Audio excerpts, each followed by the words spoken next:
Hello, hello, hello, everyone, and welcome to another edition of Systems Lab Live. We thank you so much for for tuning in to another Wednesday edition, Wednesday, April 16th edition.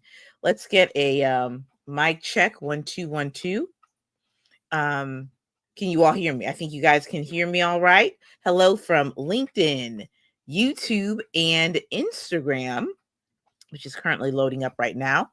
Um, Everybody, tell me where it is that you are tuning in from.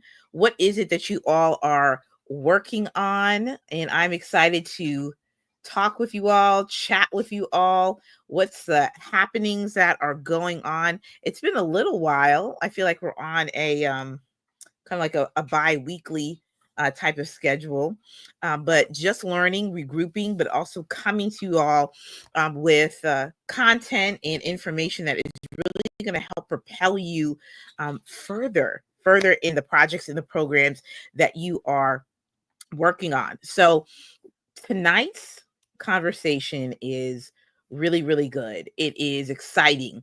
The title of tonight's live stream is Stop Answering the Same Questions, Creating Better SOPs. Now, here's the question that I've have for you all. How many of you all have SOPs that are outdated? SOPs that could use some updates, some tweaks. They're old, right? They're not in sync with your current processes. So drop that in the chat. Are you, and also, do you have SOPs at all? Right? We can also start there too. So drop that in the chat. I'd love to know where you are in your SOP, standard operating procedures, processes, documentation journey. I would love to know where you are in the process. So how did we get here? How did we arrive here at stop answering the same questions? Well, you know, let's be very honest and transparent. When I'm returning back from vacation, I'm out of the office, things of that nature, there's been some questions. And it was happening, before, I was going on leave and different things like that and out and about. The questions started asking, well, where is this located? How do we do this again? And they were just the same types of questions. And I said to myself, there has to be a better way. Because if we're answering the same types of questions, we're answering and they all are within the same family. How do we do something? Where do we find information? Things that are impeding the process of an individual, a team member being able to execute. That's a problem. There's confusion. There is lack of execution. There is delay. You see where I'm getting at?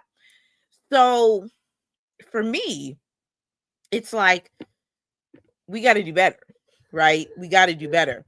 And I believe that we are in an era, in a time where things are moving fast. So it could be that clients are being picked up, projects are being launched. Maybe a program is going through another iteration and it's evolving programs, right? So there's many different things that are going on. Growth is occurring and happening. You got folks being hired.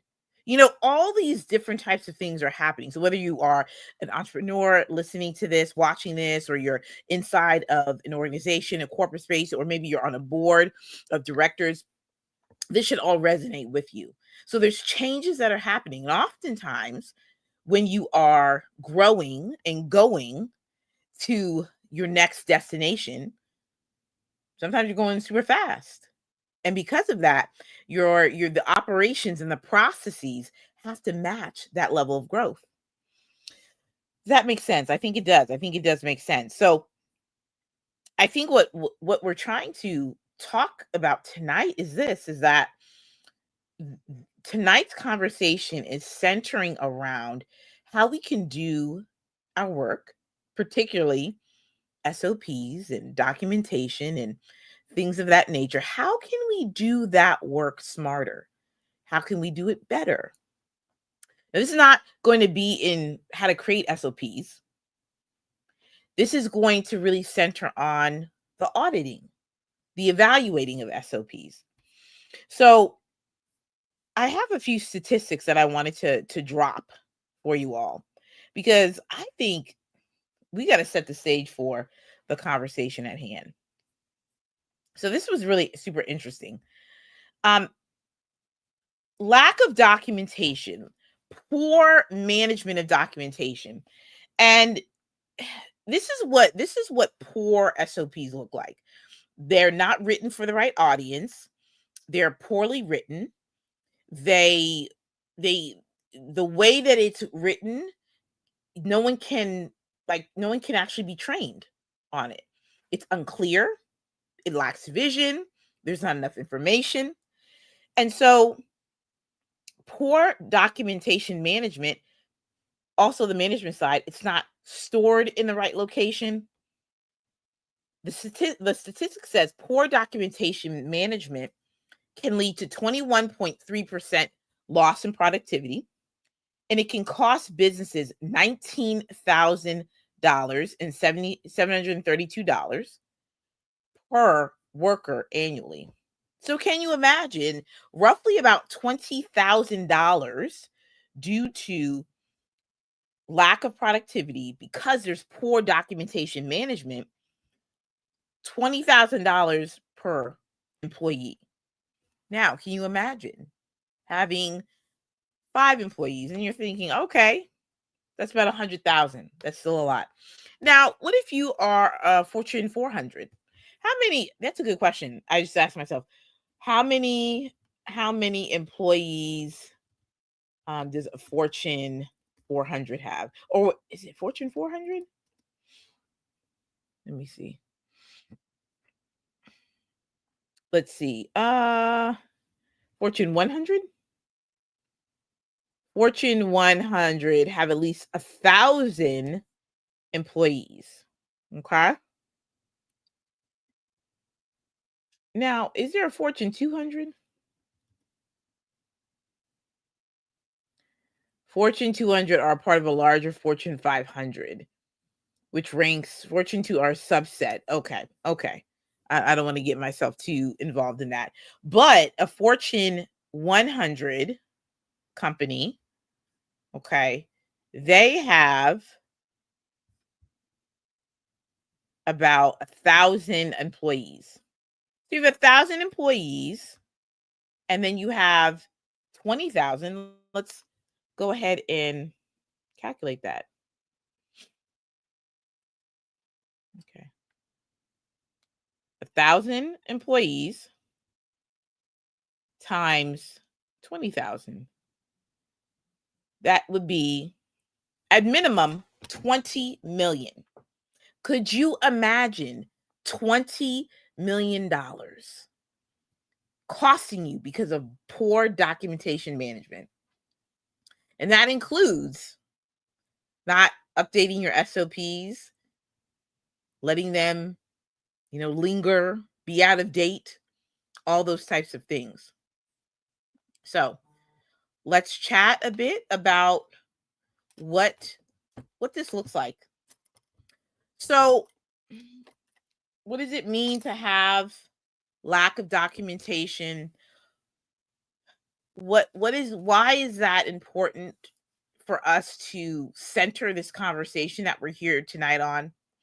Because at the end of the day, people, what we're looking at is that lack of documentation or poor documentation management. Not only is there a loss to productivity, it's detrimental to the health of a project. It's detrimental to your clients, your deliverables, the organization, the projects themselves. And when you don't take the opportunity to either create documentation or update documentation, lots of things happen. You have more errors, there's increased work, there's compliance risks, there's late deliverables, confusion, frustration. You be looking crazy, okay? Looking real crazy out here. Um, spinning in circles.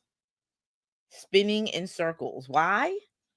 Because there's no documentation, or rather there is no updated documentation. So there's many things that we should be considering. Now here's my question though. You are managing multiple projects, programs, you're in meetings all day long, pretty much. There's only a sliver of time that you have to yourself to think. The question is, how am I supposed to update these SOPs? What is that supposed what does that look like? Why should I consider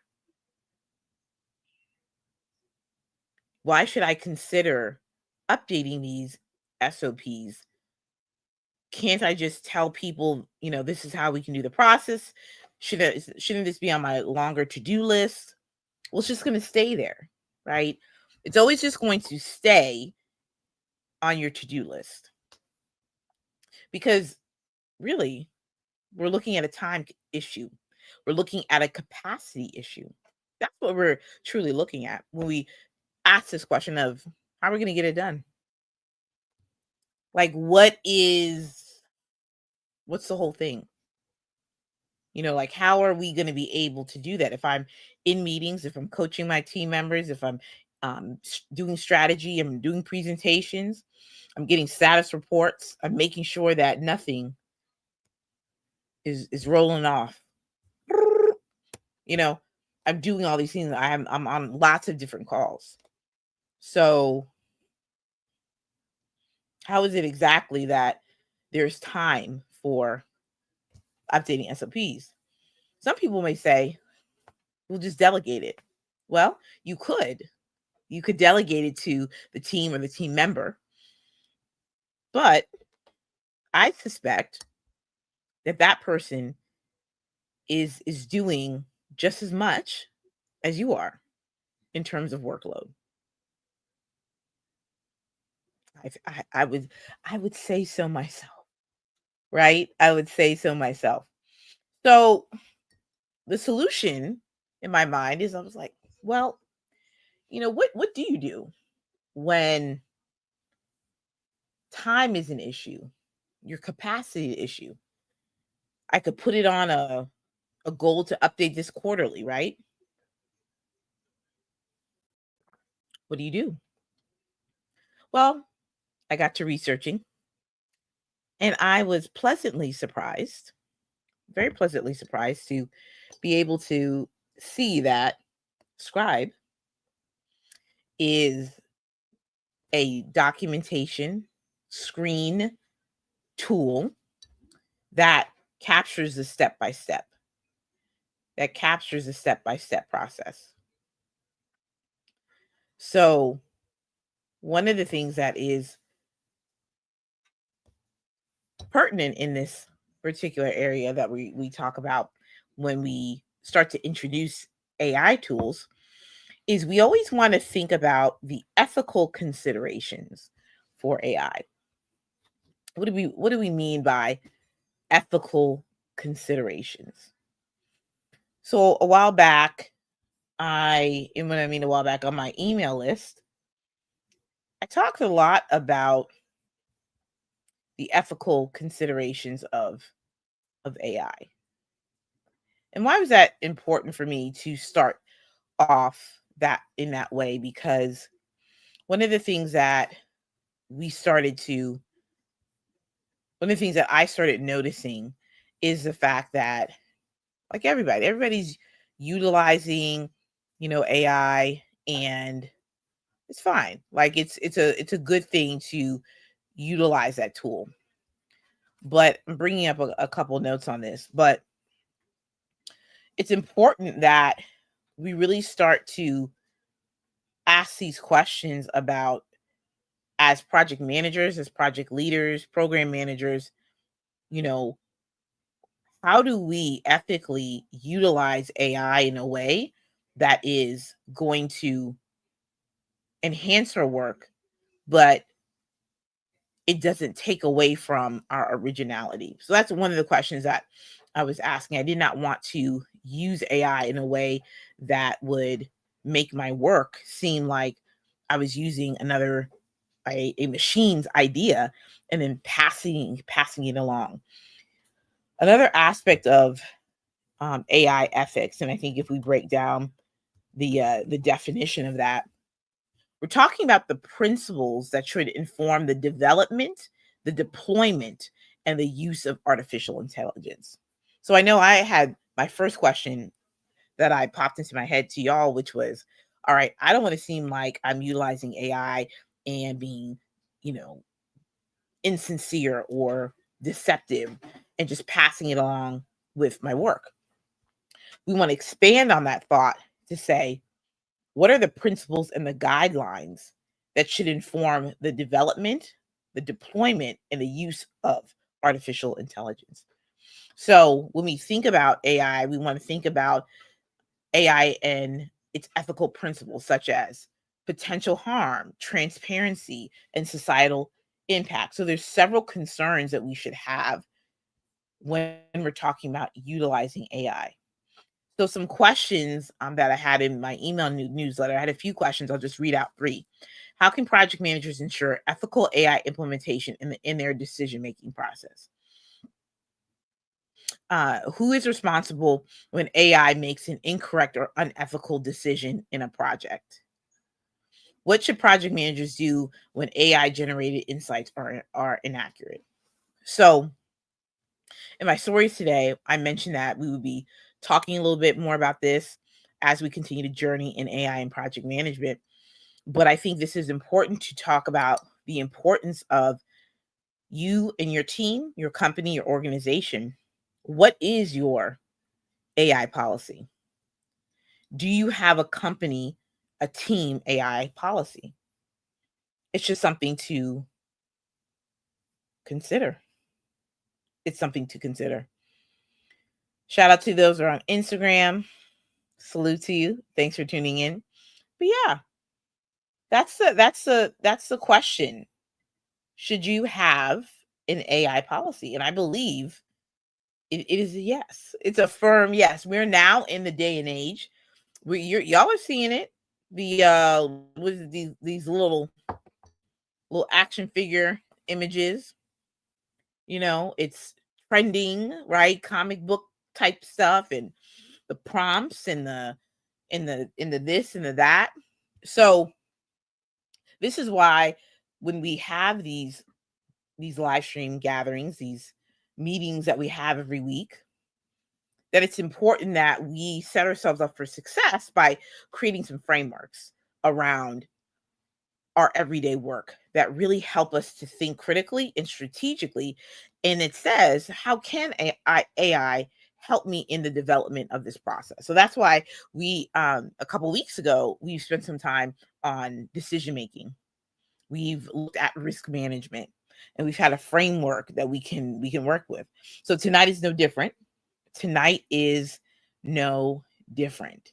So what I want to do tonight is just go over a couple key points on AI and ethics. Then I want to get into the framework for auditing, and then we're going to dive into Scribe, and we're talk about what they're doing with AI. All right. So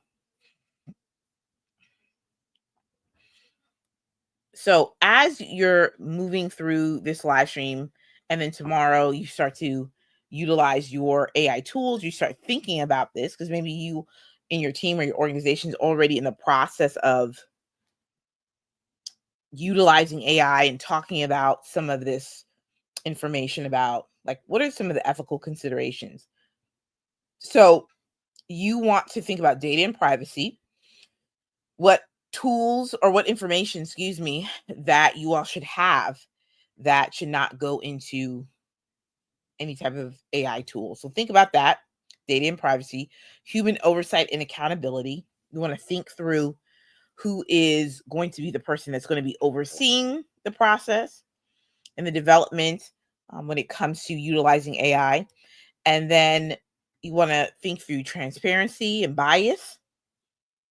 For instance, if one of the AI tools, whether it's Asana AI or ClickUp Brain, if they're doing, if they are helping you, these tools are helping you with project planning or project scheduling, and let's say there is some sort of something happen and they end up favoring or putting more tasks onto one person than maybe the other people that are on your team. You might want to look into that.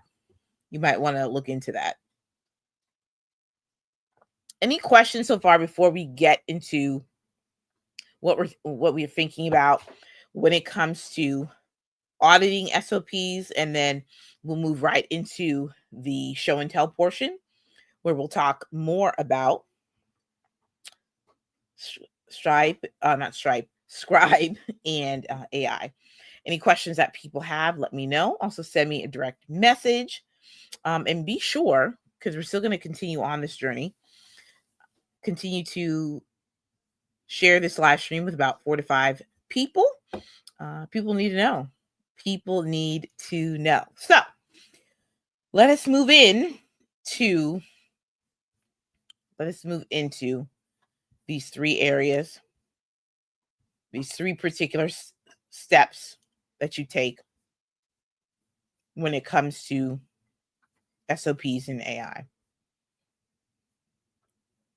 So the first step, especially when we are talking about updating your SOPs, your documentation, you want to do an audit. You want to do an audit on your current SOPs.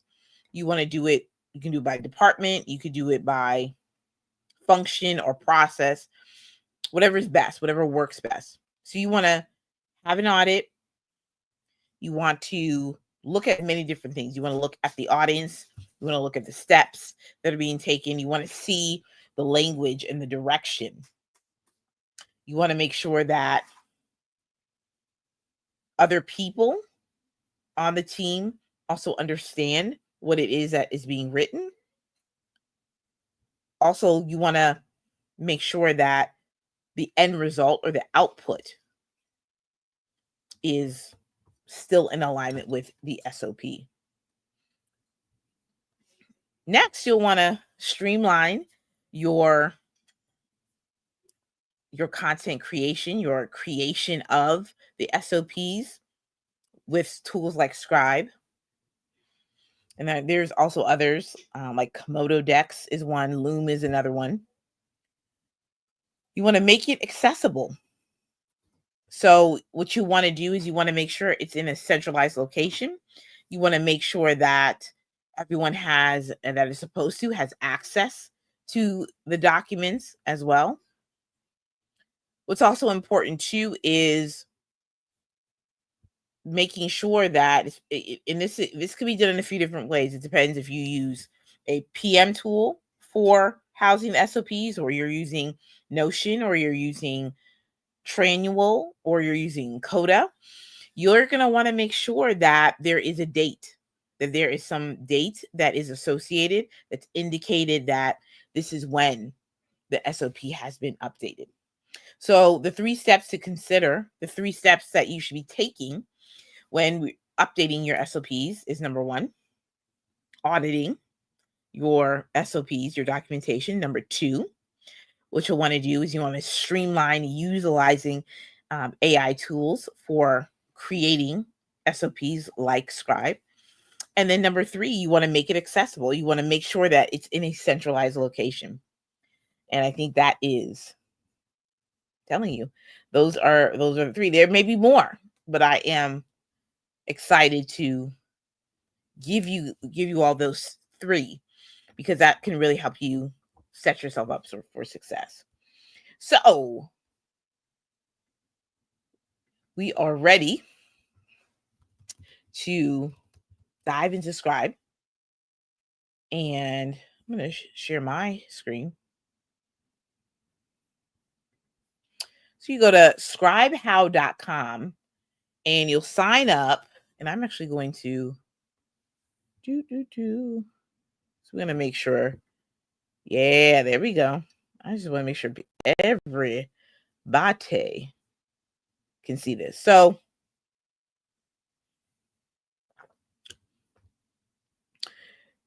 in the home screen, you'll see, some of the recent documents. Scribe has updated their platform in some of new features over the past year. They actually have a area where you can create, review, or update a scribe, which, my friends, I think is that's pretty snazzy. They have like how many's been created, how many has been viewed. They got tips and tricks and all sorts of different things. Now, something that you should know as well is that you can create a page, and you can also have like several scribes inside of a page, if that makes sense. So you might want to you can create a step-by-step guide, but you can create a page that has multiple guides in that, which I think is pretty great, because then you can, begin to build out a suite of different types of how-to demos and whatnot. So I like that a lot. I think that is superb. Okay. So I think I want to go back to home, because I had the ClickUp podcast SOP. So we created an SOP in a live stream I did in August, and we were looking at Scribe in AI. Now, what I did is I had a prompt that described a ClickUp podcast template that I had created, and I wanted to, from the perspective of a podcast manager or an operations manager, whomever is working on the podcast with you, that an SOP is created. So that is something that you can train a team member on. You might have somebody that comes in and, assists with some of this work. So this is what we have created, the ClickUp podcast one. So I'm going to edit this. And well, one thing, let's go back for a minute, just so that we're clear on like how you create a scribe. You click this button, new, and you can capture many different options. I'm trying to think of what type of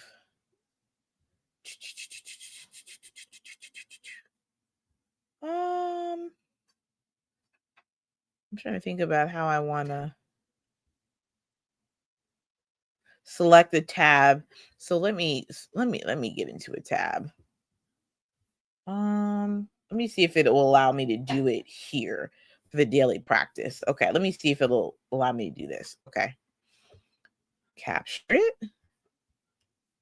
Admin settings, Coda.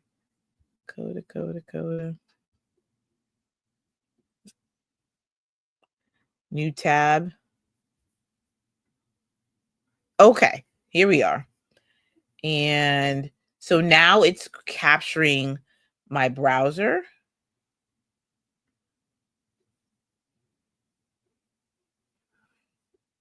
Oh, share this tab instead. Perfect. I just wanted for y'all to see this. Okay. So what it's doing, so what it's doing now is there's a pop-up on the side of this, and it's capturing each step. You can't see it. It won't allow me to see it, but what it'll do is it's going to populate on the side, and it's going to capture each step. So click here. So I'm just going to go to, we're going to go here.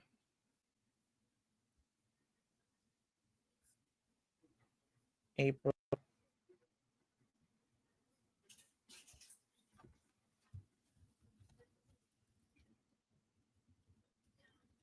Guess what? So now I'm just typing in what I typically do when I write my newsletters. I click a new row in Coda. I open up the content outline and I start to just type. So once the SOP is completed, you can capture it. So it's going to, I'm going to share this tab. Only you can see it. Share to unlock. So a couple of things that you can do here is you can click here. I'm going to delete this. It's going to allow you to delete this. I'm going to delete this as well. And I'm going to delete this as well. We don't need this. Okay. So click here. Click on new row. So you can make edits to this, which is great. You can add a page. Add this scribe to an AI generated process document. No work needed from you. So this is really neat. We'll look into that in just a minute. But this is essentially you are creating your SOP, right? Add the month. We're gonna say add the month. Click and select the appropriate month. This is when things become super, super easy, right? Click here, double click here. So we're going to click done editing. So this is how you create the email. I mean, the SOP. Everybody following? This is how you do it. So that was a quick tour of that. Okay, cool. So I'm going to go back here and I want to go back into ClickUp podcast SOP. I want to edit this like so. Let me go up here. Oh, whoops. So we have ClickUp, customization. You can do all sorts of things here. You can auto apply tags. You can do all sorts of things. You can do all sorts of things here. You can share it. All sorts of things here.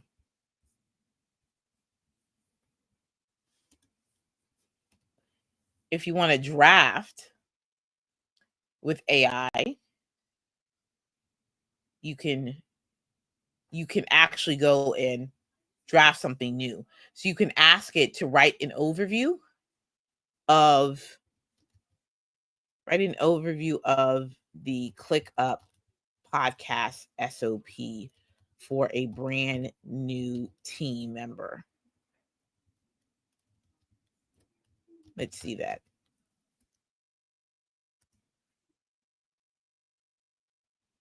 So if you, oops.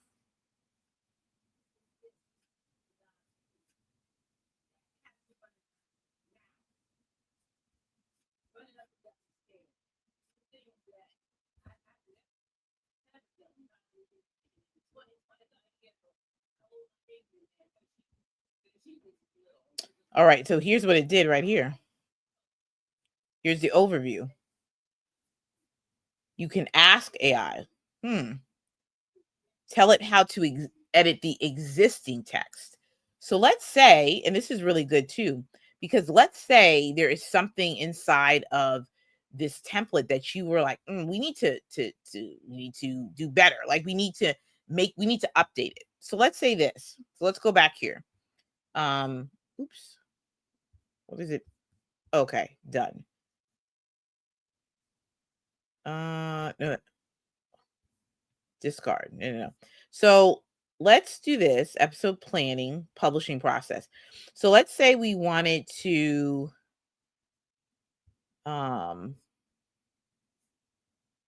overview.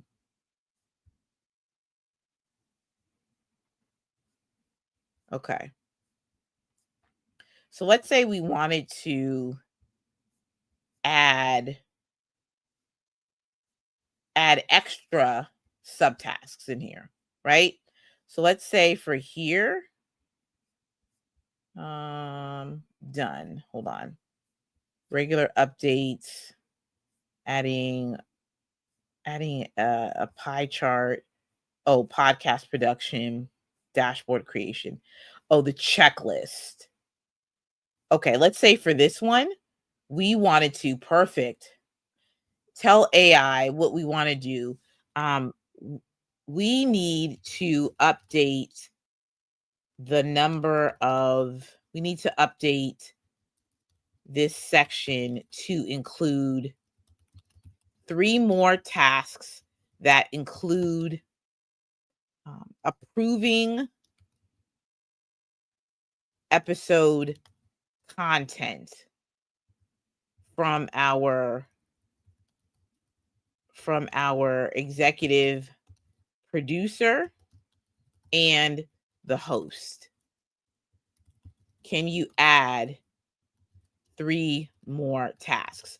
So what I'm doing here is we're taking a section that needs to be updated instead of like sitting down and rewriting a whole section, what we're doing now is we're asking AI, hey, could you help me? This is what we're looking to do.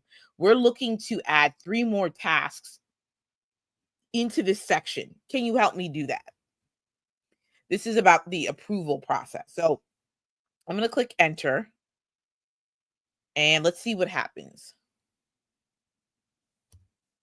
Okay, so it's going to generate.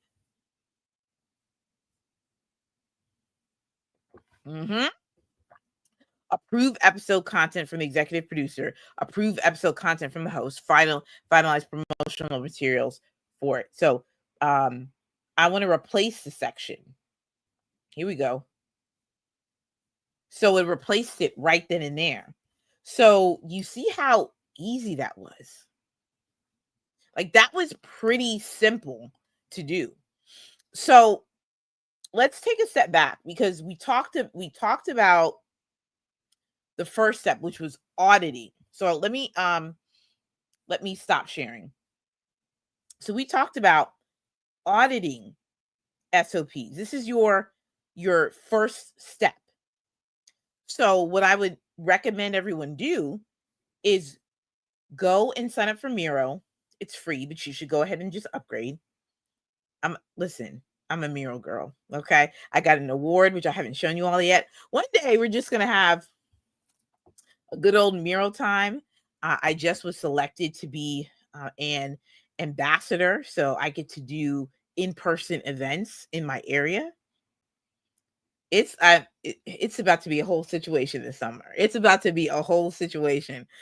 So my point is, you want to get Miro and you want to look at your SOP. You want to go and say, all right, I want to do X, Y, and Z. Okay. You want to get the whole flow going. Okay. Then you go and you pop over into Scribe and you're saying, okay, I need to make updates to this section, that section, and that section. That took us about 3 minutes for us to do. Right? That took us 3 minutes for us to do. My friends, this is good. Now, one thing that I wanted to share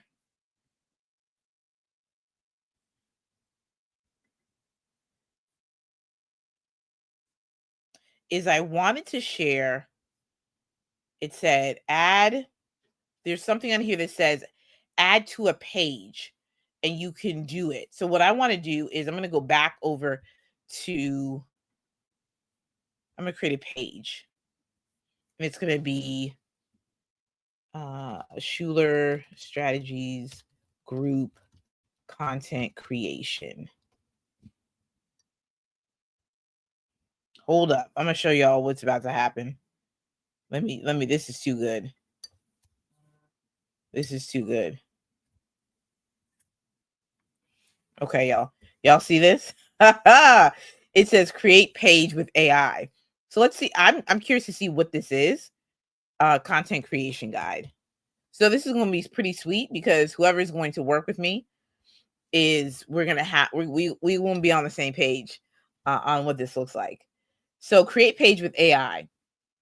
So again, you can create a document, write an onboard, create an SOP. You can write an overview. I think we're going to write an overview of this document. The goal of the, I'm just going to write this right here. The goal of the document is to create a heart-centered approach to digital storytelling through the lens of a project manager.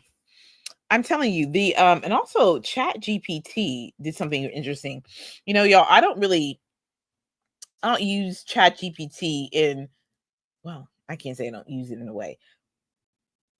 I know for me, I only use it for like mainly ideation, like concept stuff, you know, some strategy stuff. Sometimes I just, you know, but I know some people, we have, you know, different types of ways to use it. We're talking to it like it's a therapist, right? You know, all these different things. Yeah, I wouldn't recommend that. Something seems off, a little weird about that. But one thing that and where was it? Digital leader profile. Yeah, something happened where this week, what was going on? They said ChatGPT has memory. Like now they can remember past conversations. For some reason, I thought they already did that. No? Okay, I was wrong. That's why they made the announcement. But I had clicked on something and basically it said like, I guess the prompt was tell me something about like what I've done in the past or something like that. Anyway, they had this whole thing where it said describe me based on all of our chat, all of our chats, make it catchy. So it says you're a project management powerhouse meets digital storyteller, which I'm not mad at it because I agree. I agree. A strategic brain with a creative soul. You build frameworks like a boss, turn chaos into clarity, and lead with warmth, wit, and wisdom. Whether you're revamping community platforms, running live streams, or creating or crafting reels with a Will Smith lyric, well, I don't know about what that was about. That's okay. You make productivity feel personal. You're the kind of leader who doesn't just manage projects. You mentor people, shape culture, and spark aha moments with every system you create. A chief of staff by title, and truly a chief vibe officer in spirit. I was like, look at that. Like that was interesting. That was interesting. Anyway, I say all that to say, um can you capture the direction and sentiment of how we approach content creation within the company using this information below? Okay, so I'm just gonna like paste all that in here, and I just really want to see what happens.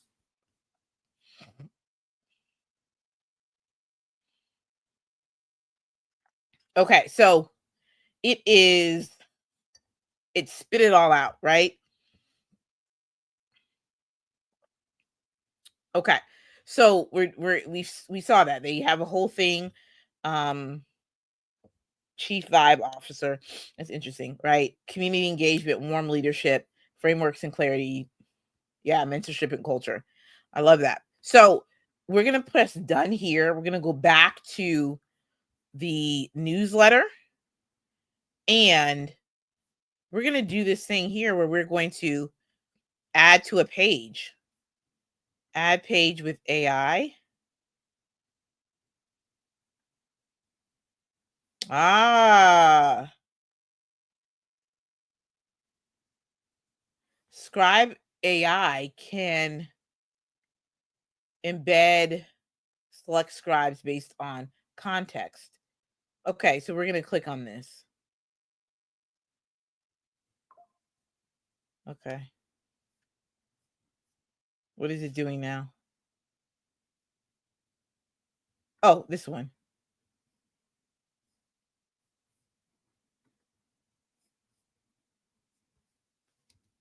Oh, wait a minute. Did I not do that right? I don't think I did that right. Edit. It said add to a page. Want to see some AI magic? Add the scribe to an AI generated process document. Okay. Add to a page with AI. Uh-huh. Okay, I see. So I can say, can you create a step-by-step workflow of how to create the daily practice email marketing, emails, right? Emails. So let's just go with email marketing. Aha. Yes, yes, yes. I think we got it. Aha. Look at that. Oh, private scribes. Okay. Anyone with, okay. Okay. Perfect. So this is how it's done. That's pretty cool. And then if I go back here, I mean, this didn't take too long to do. I mean, we're sitting up here creating whole things here.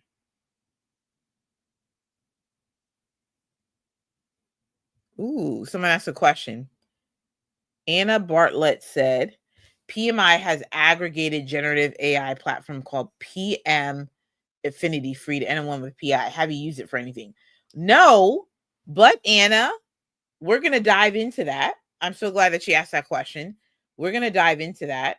I'm excited about doing that. I think Microsoft has something as well. So yeah, there is some opportunities where I am diving into more of these AI things that we're talking about. Great question. Great question. So this is really neat. Email marketing. Okay. Edit.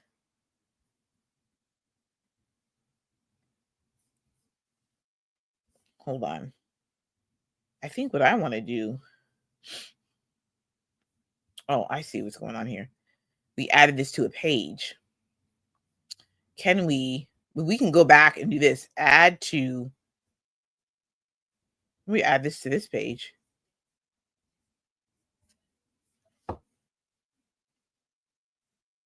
You're adding the scribe here. Can you imagine?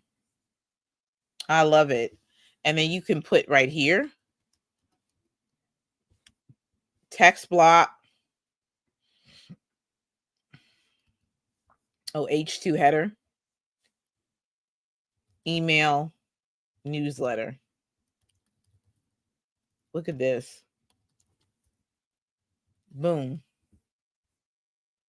Open this joint up and it's right there. Easy money, people. Easy, easy money. This is great. This is great. And then you can share it. You can share it with team members. So I have several scribes that I'm going to be creating in the next few weeks. And I'm very excited about doing that. I'm like I said, super, super excited about that. I was wondering, even with this right here, something I was wondering, update, guide me link, replace image, duplicate step. Something I was wondering, and I think I'll go back. Oh, magic merge. Isn't that wonderful? you can merge 2 steps. Oh, I see. So I could do something like this and magic merge.